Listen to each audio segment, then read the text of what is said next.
आपके अपने हिंदी भाषा यूट्यूब चैनल पर आपका स्वागत है। आज की इस वीडियो में हम चर्चा करने वाले हैं, जैसा कि 3-4 वीडियो में हम देख चुके हैं, शब्द शुद्धि या वर्तनी पर हम चर्चा कर रहे हैं। आज की इस वीडियो में 2 तरह के प्रश्न लिए जाएंगे। एक तो हैं कुछ प्रश्न बचे हुए थे, तो उसमें रहेंगे वर्तनी में स्टार्टिंग में, और वीडियो के एंड में रहेंगे वाक्यांश या अनेक शब्दों के लिए एक शब्द। तो वीडियो बड़ी ही महत्वपूर्ण रहने वाली है, चाहे कोई भी कॉम्पिटिटिव एग्ज़ाम हो, एचटेट हो, आरटेट हो, सीटेट हो या सीईटी या किसी भी एग्ज़ाम का, जैसे कि डीएसएसबी हो या सुपरटेट हो, नेट हो, पीजीटी हो, चाहे टीजीटी और पीआरटी, उन सब के लिए बड़ी ही महत्वपूर्ण वीडियो रहेगी, क्योंकि वर्तनी तो हर सबका कॉमन क्वेश्चन रहता है और वाक्यांश भी ऐसे ही है। चलिए वीडियो की शुरुआत करते हैं। शुद्ध शब्द का चयन करना है, तो इसमें आप अपने आंसर लिख सकते हैं और बता सकते हैं कि आपके कितने क्वेश्चन सही हो पाए। तो ग्रहणी शब्द का शुद्ध रूप क्या होगा? आपने आंसर लिख लिया होगा। इसका आंसर बता देती हूँ। आंसर रहेगा ऑप्शन सी, ग्रहणी। ऑप्शन सी इसका सही जवाब है, ग्रहणी। ये क्वेश्चन देखिए HSC क्लर्क में आया हुआ है।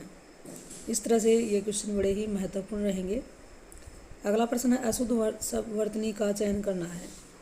4 ऑप्शन है, इनमें से अशुद्ध शब्द बताइएगा कौन सा है। ये हरियाणा पटवारी परीक्षा में पूछा गया प्रश्न है। मनुष्य, पोषक, जीर्णोद्धार, निरपेक्ष। तो अशुद्ध शब्द इसमें क्या है? निरपेक्ष। अगले प्रश्न की बात करें, च वर्ण का उच्चारण मुंह के किस भाग से होता है? कंठ है, मूर्धा, ओष्ठ है, तालु। ये भी हरियाणा में पुलिस में पूछा गया है। च वर्ण का उच्चारण स्थान किससे होगा? तो च वर्ण का उच्चारण स्थान हमारा होता है तालु से। सही वर्तनी का चयन कीजिए, यानी इसमें से शुद्ध शब्द बताइएगा कौन सा होगा। 4 ऑप्शन है, आपने आंसर लिख लिया होगा और मिला लीजिए। इसका ऑप्शन बी आपका जवाब है, लालायित। तो बिल्कुल सही है। इसके लिए आपको बहुत बहुत बधाई। प्रश्न में एक ही शब्द की 4 अलग अलग वर्तनियाँ दी गई हैं। इनमें केवल एक वर्तनी सही है, उस पर निशान लगाइए। ईर्ष्या बताना है, इसमें से सही रूप क्या होगा ईर्ष्या का। यह मंडी सुपरवाइजर में आया हुआ प्रश्न है। इसका आंसर आप सभी का ऑप्शन सी आया है, तो बिल्कुल सही है, ईर्ष्या। अगले प्रश्न की बात करें, शुद्ध वर्तनी वाला शब्द है। बहुत ही महत्वपूर्ण शब्द है ये। प्रश्न बनता है, बहुत ही इंपॉर्टेंट है। शुद्ध वर्तनी वाला शब्द इनमें से बताइएगा। तो आप अपना आंसर लिख लें और कमेंट में डालकर ज़रूर बताइएगा कि ये क्वेश्चन आपको आता था कि नहीं। तो चलिए इसका आंसर मैं बता देती हूँ। आंसर रहेगा प्रतिद्वंद्विता, ऑप्शन डी। नेक्स्ट प्रश्न की ओर चले। अधोलिखित में से शुद्ध वर्तनी वाला शब्द है। नीचे दिए गए जो शुद्ध वर्तनी बतानी है कौन सी इसमें सही है। दधीचि, याज्ञवल्क्य, निवृत्ति, घनिष्ठ। अशुद्ध वर्तनी, अशुद्ध शब्द बताइएगा इसमें कौन सा होगा। तो इसका सही जवाब है ऑप्शन डी, घनिष्ठ नहीं। घनिष्ठ नहीं होता, क्या होता है? घनिष्ठ। यहाँ पर ठ की बजाय क्या आएगा? ट आएगा। बाकी 3 के 3 शब्द बिल्कुल सही हैं। अधोलिखित में वर्तनी की दृष्टि से एक अशुद्ध शब्द है। अशुद्ध शब्द का चयन करना है। अंतर्ध्यान, अनुग्रहित, अध्यात्म, अधीन। अशुद्ध शब्द बताना है जी, इनमें से कौन सा है। तो इसमें रहेगा ऑप्शन बी, अनुग्रहित। ये गलत है। यहाँ पर री की मात्रा नहीं, यहाँ पर आएगी रह की मात्रा। अगला प्रश्न है, अधोलिखित में से शुद्ध वर्तनी वाला शब्द बताना है। शुद्ध वर्तनी बतानी है, इसमें से कौन सा सही है। तो इसका सही जवाब होगा ऑप्शन बी। अभी पीछे आया था, ये क्या है? शुद्ध वर्तनी है। और रचयिता, ये भी बिल्कुल दोनों के दोनों आंसर बिल्कुल सही हैं। अगले प्रश्न की बात करें, शुद्ध वर्तनी वाला शब्द है। शुद्ध वर्तनी वाला एप्टीट्यूड टेस्ट में सेट में एक प्रश्न आया हुआ है। शुद्ध वर्तनी वाला शब्द है, तो इसका सही जवाब है ऑप्शन सी, सीढ़ी। अगर आपने ये आंसर दिया है तो इसके लिए आपको बहुत बहुत बधाई। सही वर्तनी वाला शब्द है ब्रजभाषा। का सही शुद्ध रूप क्या होगा? ऑप्शन बी जवाब आया है, तो बिल्कुल सही है, ब्रजभाषा। वर्तनी अशुद्ध है, यानी किस शब्द की वर्तनी अशुद्ध है, यानी कि कौन सा शब्द गलत है। तो इसका सही जवाब है सूचीपत्र।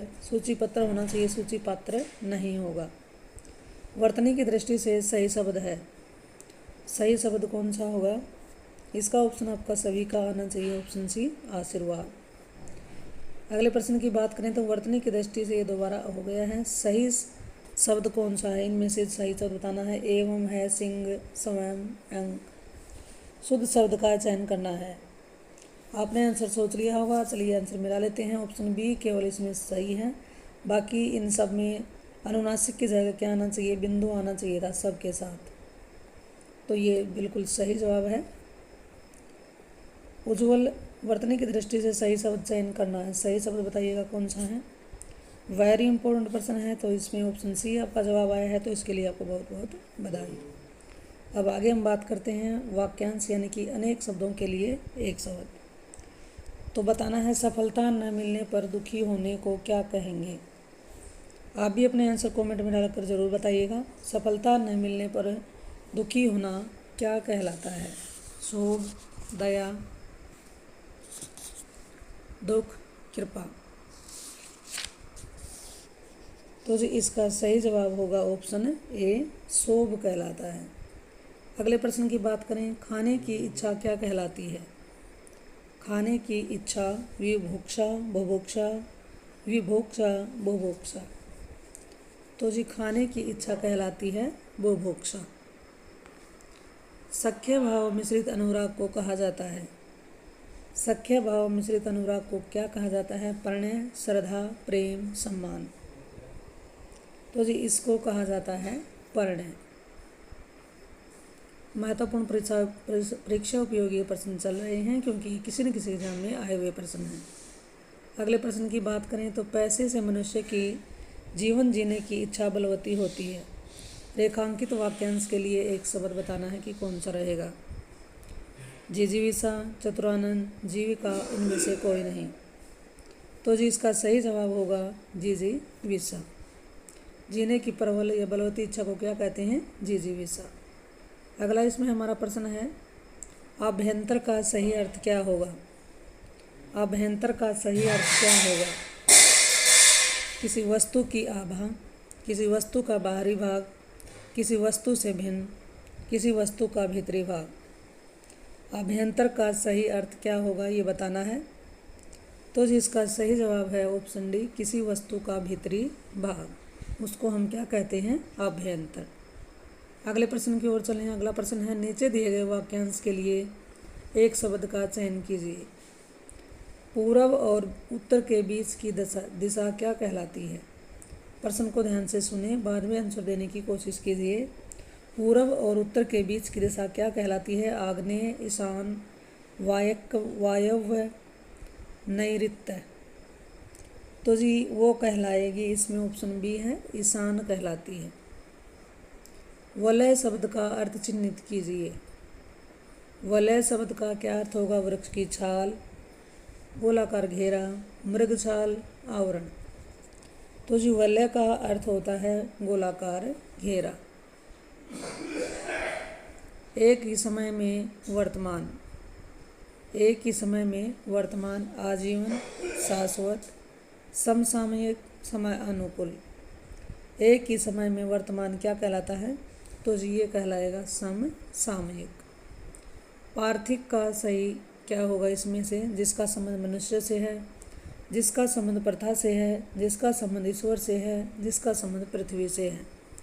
पार्थिक का सही जवाब क्या होगा? तो जी इसका सही जवाब होगा जिसका संबंध पृथ्वी से है, उसे हम पार्थिक कहते हैं।